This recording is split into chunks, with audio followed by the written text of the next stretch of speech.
Hey guys, Captain Foley here with another Captain Foley Eaglemoss review. I've looked at a lot of Federation ships, I've looked at a lot of Predator figurines, I've looked at a lot of Alien figurines, I've looked at a lot of cool stuff from Eaglemoss. I was going to do another Federation ship today, and then I thought, no, you know what, I got to step outside that box, do something a little bit more diversified, let's say. We're still looking at a Star Trek ship, but we're going to be looking at today we're going to be looking at this the Jem Hadar Battlecruiser.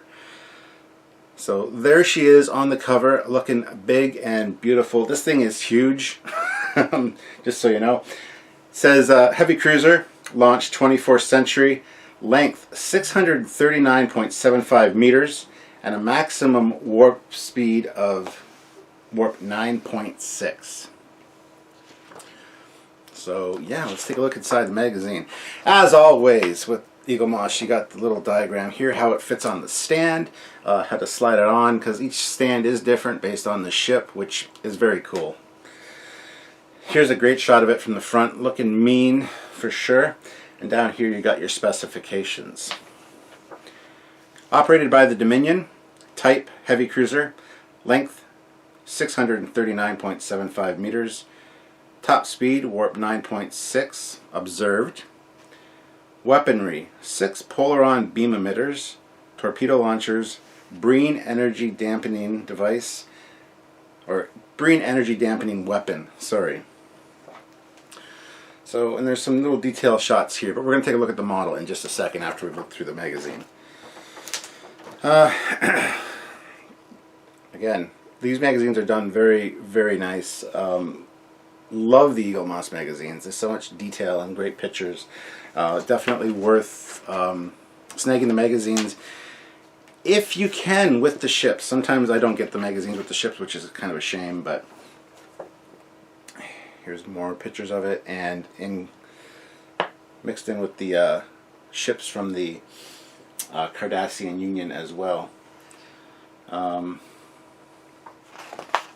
yeah, next page. Just talking about the Dominion War in this article, which was kind of a big deal. There's some schematics of the ship there.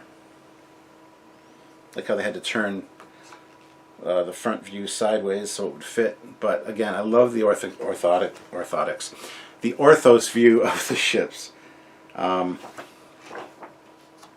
then it's just an article talking about creating the Dominion as this race in Star Trek. Definitely a unique race. Genetically designed to listen to the founders and be obedient to Jem Hadar. So, talks all about them and their Ketracel white addiction and the alpha and the gammas. Designing the Battlecruiser. And these are John Eves' early sketches for the Battlecruiser. Some great designs there, as you can see.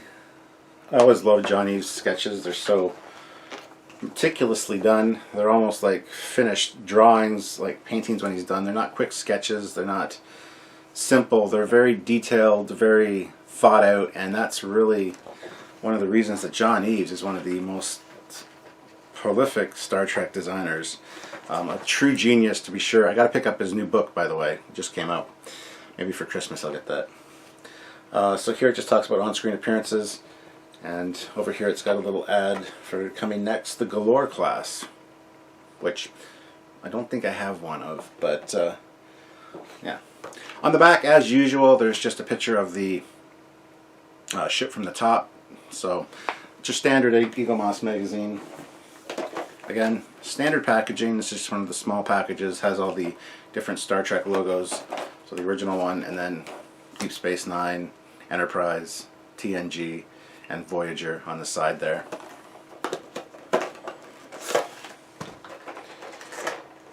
So let's pull her out,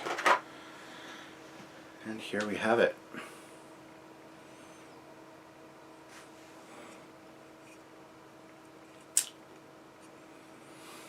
So first thing I noticed was the color, the sheen of this ship coming out of the box. I really like the reflective paint they gave it.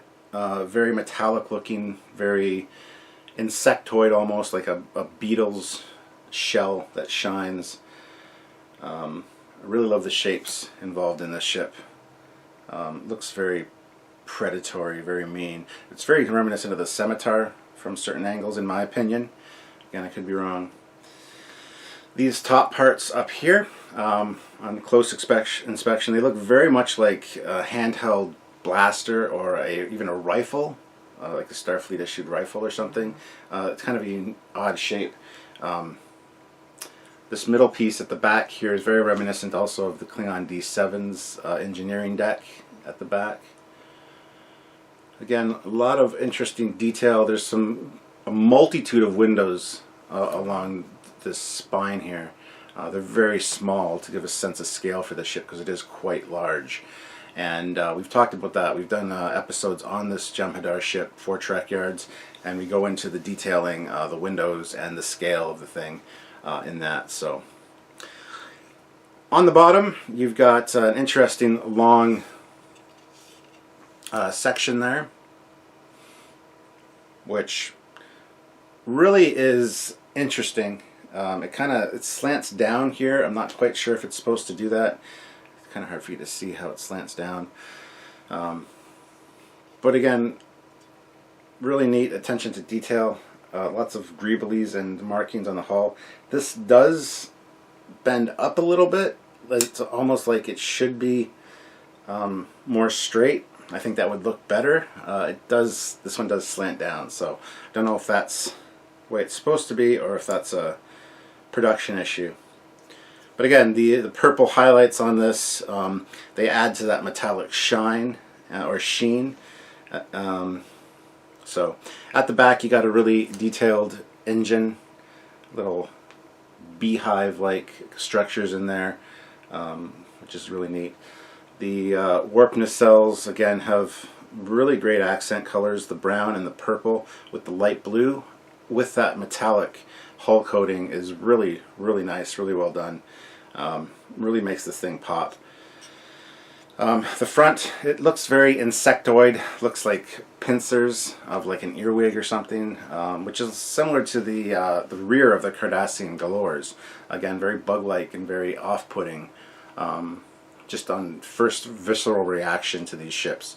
The shapes are very kind of cringy, just because of the insect vibe. Not a lot of people like insects or whatever. They get kind of freaked out by the creepy crawlies. So. But again, a lot of attention to detail. It's a shame the ship is so small because this is actually quite a large ship in the universe, and it would be cool to see a larger version of this. I never really liked this ship originally, but now having held it and being able to like move it around in 3D, it feels and looks very, very cool. I really am starting to appreciate the ship a lot more. And actually, having said that, it looks very much like a bat plane, a bat jet that Batman would use. It's that kind of design. It's got a bat vibe to it, much like the Scimitar. So again, interesting design choice. I love the forward swept wings. It's a great ship, and worth a look in my opinion. If you're a fan of the Dominion War, Deep Space Nine, the Jem Hadar, the Dominion, whatever. Worth adding to the collection for sure. It's got some great features. So now it's that time where we take it over and look at it on the stand, and we're just going to do that right now. So come and join me. Alright guys, well first things first, this is remarkably difficult to get on this stand.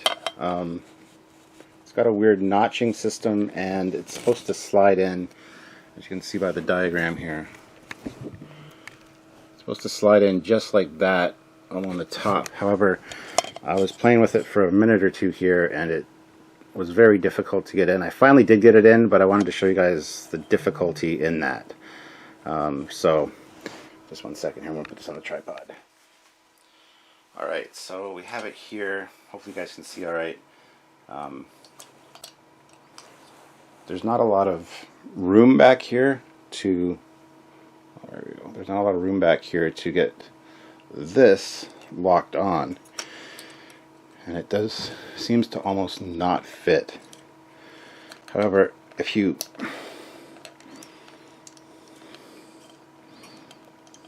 Oh, I can't get it back on. Oh, there we go. So there you go. It is finally on there. It is really tight on this one. It's just, it bends this part of the stand pretty funny. It bends it up.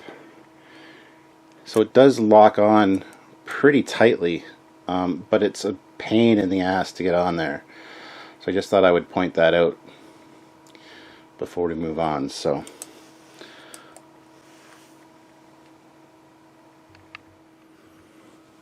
alright, so now that it's finally on the stand, we can take a closer look at it.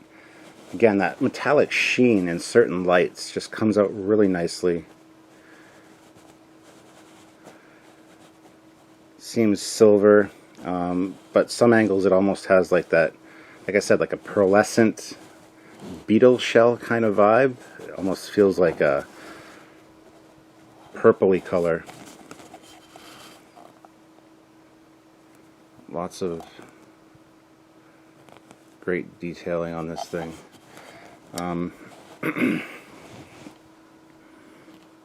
So there it is, guys. Again, from a upper shelf, or if you put it on a lower shelf, sorry, got a lot of great looks to it, but now that I've said Batman, that's all I can really see is a bat. Oh man, shouldn't have said that. So on a low shelf it looks good. On an eye level shelf, I mean, from certain angles that looks kind of aggressive.